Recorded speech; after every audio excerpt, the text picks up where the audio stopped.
Hello everyone, welcome to the channel no spear. This is Seshadri Kulkarni.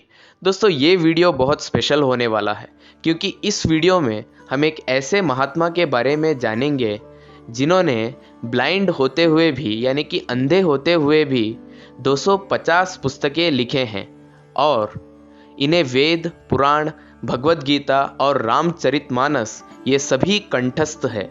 और सबसे महत्वपूर्ण ये है कि अयोध्या के श्री राम मंदिर केस के सफल होने में इनका बहुत बड़ा योगदान है। ये महात्मा है हमारे पूज्य श्री जगतगुरु रामभद्राचार्य जी।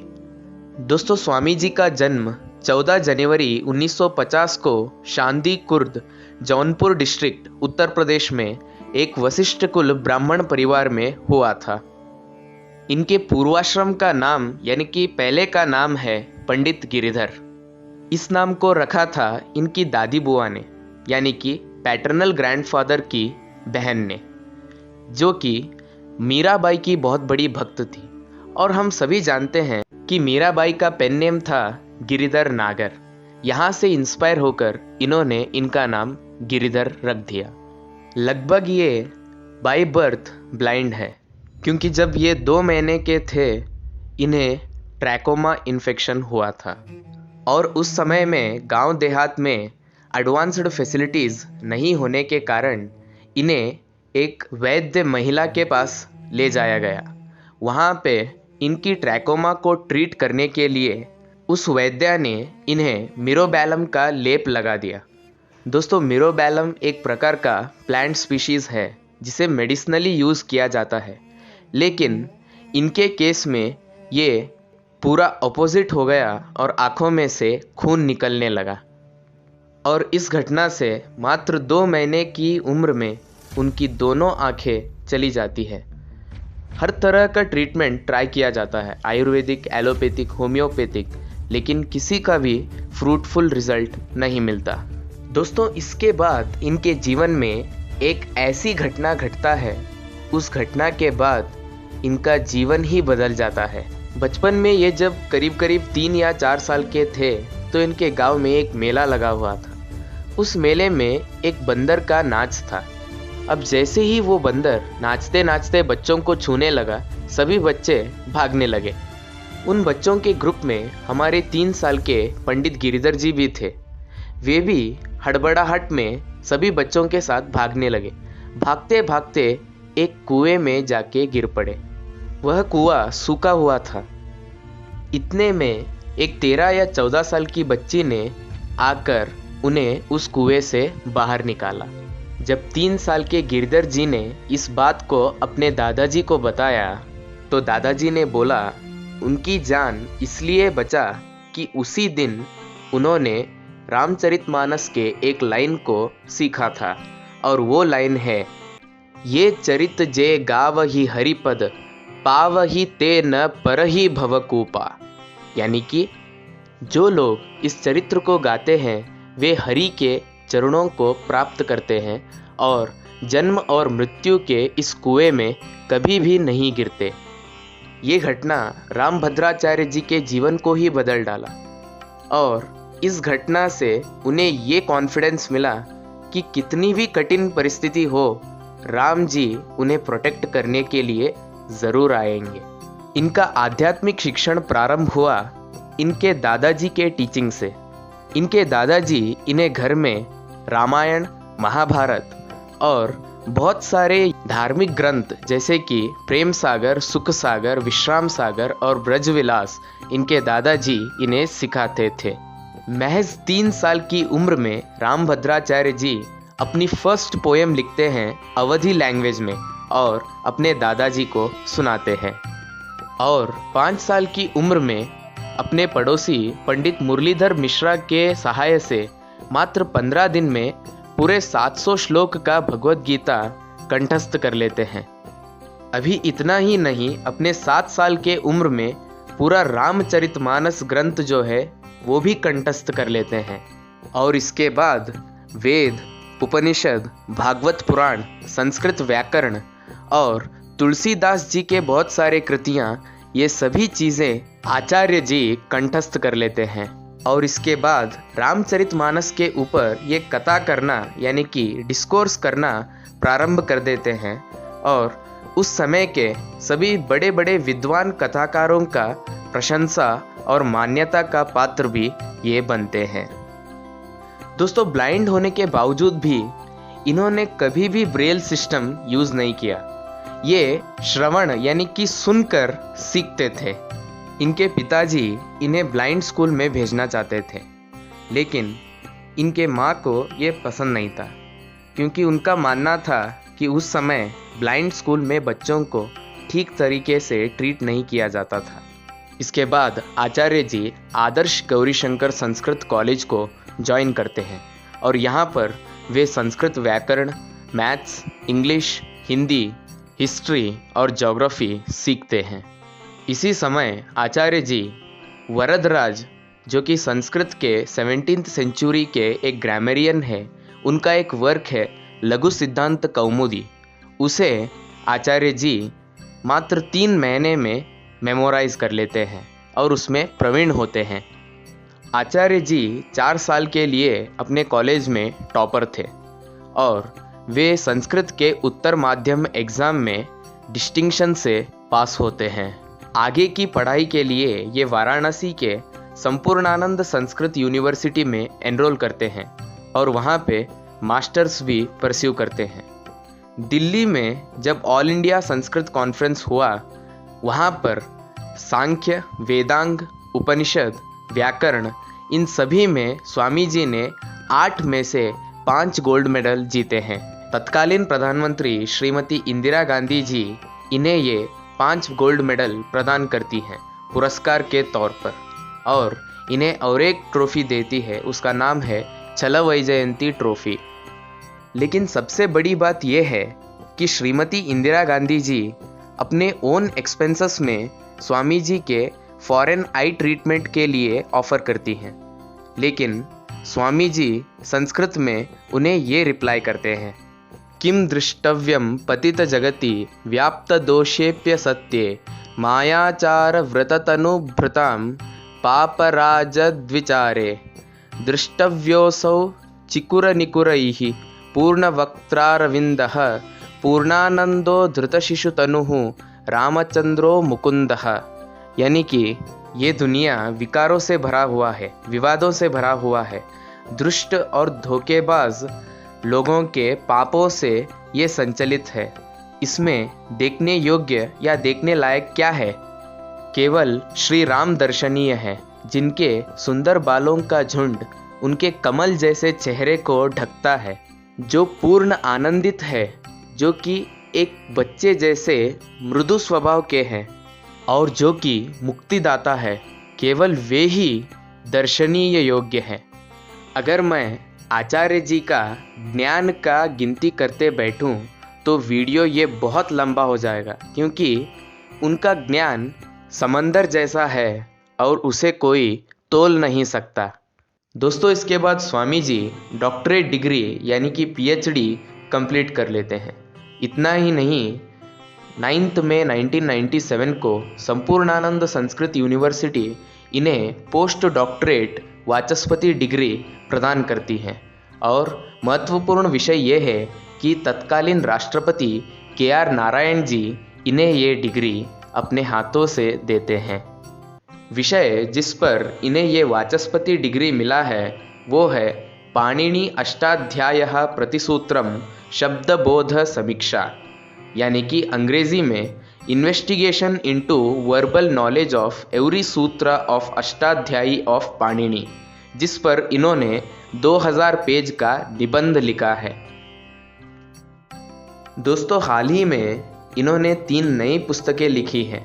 उनके नाम है अष्टाध्यायी भाष्य, रामानंदाचार्य चरितम, भगवान श्री कृष्ण की राष्ट्रलीला। इन पुस्तकों को वर्तमान प्रधानमंत्री श्री नरेंद्र मोदी जी ने रिलीज किया। दोस्तों, ये फंक्शन दिल को छू जाने वाला था, क्योंकि इसमें स्वामी जी ने मोदी जी को गले लगाकर अपना प्रेम और आशीर्वाद दिया। इस दृश्य में स्वामी जी का मातृ वात्सल्य और मोदी जी का स्वामी जी के प्रति आदर और सम्मान झलक रहा था।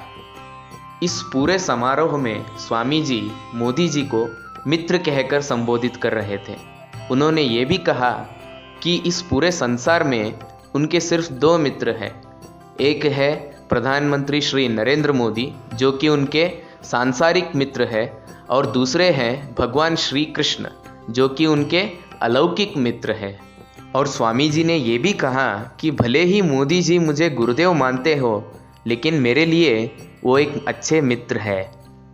आगे समारोह को संबोधित करते हुए प्रधानमंत्री मोदी जी ने ये कहा कि स्वामी जी के अकेले ज्ञान के ऊपर दुनिया के कई सारे यूनिवर्सिटीज रिसर्च कर सकती हैं। मेरे परिवारजनों, राम भद्राचार्य जी हमारे देश के ऐसे संत हैं जिनके अकेले ज्ञान पर दुनिया की कई यूनिवर्सिटीज स्टडी कर सकती है। दोस्तों, मैंने कहा स्वामी जी 250 पुस्तकें लिख चुके हैं, मगर स्वामी जी ये कैसे लिखते थे? तो ये स्क्राइब्स के थ्रू लिखते थे। स्क्राइब्स यानी कि हेल्पिंग राइटर। जो भी स्वामी जी डिक्टेट करते थे उसे स्क्राइब नोट करते थे, यानी कि लिखते थे। इसी तरह स्क्राइब्स के थ्रू उन्होंने 250 पुस्तकें लिखे हैं। स्वामी जी का ज्ञान शक्ति इतना महान है कि वे 1 घंटे में 100 श्लोकों की रचना कर सकते हैं, और वे 22 भाषाओं के ज्ञाता है। दोस्तों, सनातन धर्म में जगतगुरु उसी सन्यासी को कहते हैं जो 3 ग्रंथों के ऊपर भाष्य यानी कि कमेंट्री लिखता है। वो 3 ग्रंथ है भगवद गीता, ब्रह्मसूत्र और उपनिषद। और स्वामी जी ने 1998 में इन 3 ग्रंथों पर भाष्य लिखा था, और उसका लोकार्पण तत्कालीन प्रधानमंत्री श्री अटल बिहारी वाजपेयी ने किया था। और 1992 में 9th world conference on Ramayana जो इंडोनेशिया में था, उसमें इंडियन डेलीगेट्स का स्वामी जी ने नेतृत्व किया था। और international who's who of intellectuals में स्वामी जी को भी प्रोफाइल किया गया था। स्वामी जी ने कई देशों में जाकर हिंदू धर्म और शांति के ऊपर लेक्चर्स और प्रवचन दे चुके हैं।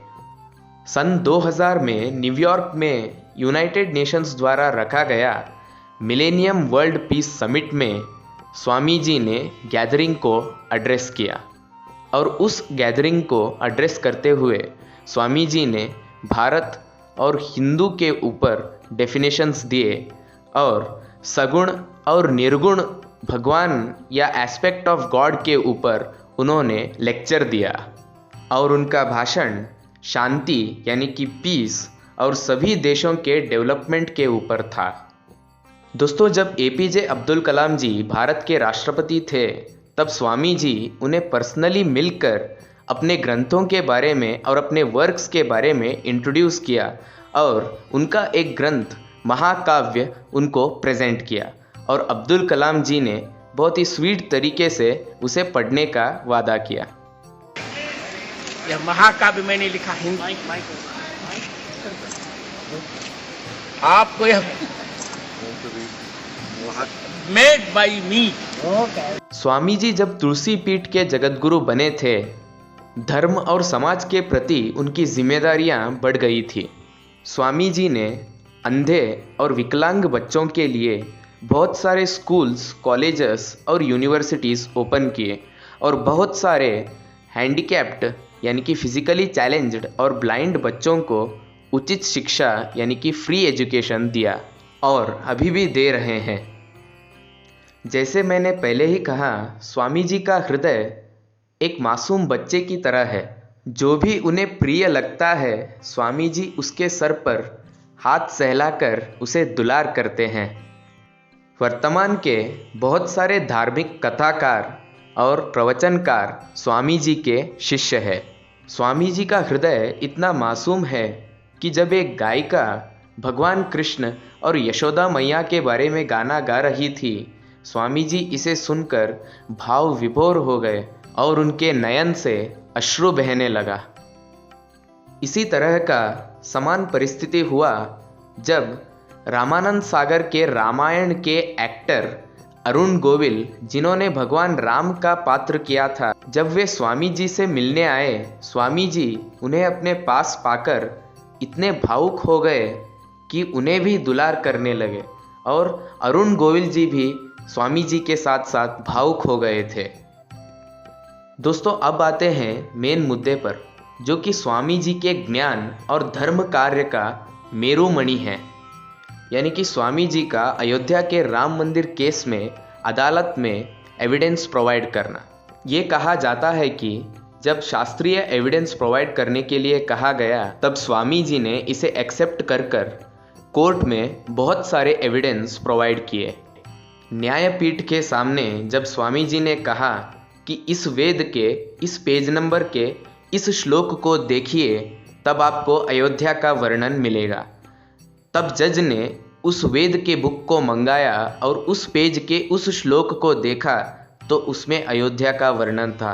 अथर्ववेद का श्लोक जिसका स्वामी जी ने वर्णन किया था वो है अष्टचक्रा नवद्वारा देवानां पुरयोध्या तस्याम हिरण्ययः कोशः स्वर्गो ज्योतिषाव्रतः। इसका अनुवाद है 8 चक्रों वाली 9 द्वार वाली देवताओं की पुरी अयोध्या है, जहाँ पर एक सोने का भव्य मंडप है और उसी स्वर्ण भवन में भगवान राम अवतरित हुए थे। स्वामी जी ने कुल मिलाकर 431 एविडेंस दिए, जिनमें से I think around 427 evidences, number में थोड़ा डिफरेंस होगा, लेकिन अराउंड 427 एविडेंसेस अप्रूव हो गए और सभी जज और वकील आश्चर्यचकित रह गए।